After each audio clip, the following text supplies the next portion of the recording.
ஒரு simple and டெலிஷியஸான dessert. ரொம்ப ஈஸியா வீட்டில் இருக்க பொருட்களை வச்சு செய்யணும். ரொம்ப மெனக்கேடக்கூடாது அப்படின்னா கண்டிப்பா இதை ட்ரை பண்ணி பாருங்க. இதுக்கு நான் 3 பிரெட் எடுத்திருக்கேன். ஒயிட் பிரெட் இல்லைன்னா ப்ரௌன் பிரெட், உங்களுக்கு எது விருப்பமோ அதை எடுத்துக்கலாம். இதோட எட்ஜஸ் இந்த மாதிரி கட் பண்ணிட்டு அடுத்து ஈவனா இந்த மாதிரி இதை 4 பீசஸா இந்த மாதிரி கட் பண்ணி எடுத்துக்கோங்க. கட் பண்ணி வச்சிருக்க பிரெட்டை ஒரு பேன்ல பட்டர் சேர்த்து வெண்ணெய் நல்லா உருகுனதுக்கு அப்புறம் ஒவ்வொன்றா போட்டு இந்த மாதிரி டோஸ்ட் பண்ணி எடுத்துக்கலாம். நல்லா கோல்டன் ப்ரௌன் ஆகுற வரைக்கும் நம்ம வந்து நல்லா டோஸ்ட் பண்ணி எடுக்கணும். டோஸ்ட் பண்ண பிரெட் பீசஸை இந்த மாதிரி ஒரு பவுல்ல வந்து சேர்த்துக்கலாம். இப்போ ஒரு பாத்திரத்துல ஃபுல் கிரீம் மில்க் 1/2 லிட்டர் சேர்த்திருக்கேன். 100 கிராம் சீனி போட்டு நல்லா மிக்ஸ் பண்ணி கொதிக்க வச்சிடலாம். மீன்வேல் நம்ம கஸ்டர்ட் மிக்ஸ் ரெடி பண்ணிடலாம். இதுக்கு நான் 2 டேபிள் ஸ்பூன் போல கஸ்டர்ட் பவுடர் எடுத்திருக்கேன். ஒரு 4 டேபிள் ஸ்பூன் போல காய்ச்சி ஆற வச்ச பால் இதுல சேர்த்து நல்லா மிக்ஸ் பண்ணி எந்தவித லம்ப்ஸ் இல்லாம எடுத்துடலாம். சோ நம்ம மிக்ஸ் பண்ணி வச்சிருந்த கஸ்டர்ட் மிக்ஸை நம்ம கொதிக்கிற பால்ல சேர்த்து கொஞ்சம் கொஞ்சமா இந்த மாதிரி நல்லா ஃபுல்லாத்தையுமே சேர்த்து நல்லா மிக்ஸ் பண்ணி விட்டுக்கணும்.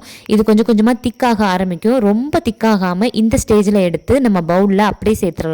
இதுக்கு மேல ரோஸ்டட் நட்ஸ் எது வேணாலும் மேல சேர்த்து நீங்க அப்படியே சர்வ் பண்ணீங்க அப்படின்னா அவ்வளவு சூப்பரா இருக்கும். கண்டிப்பா ட்ரை பண்ணி பாருங்க எல்லாரும்.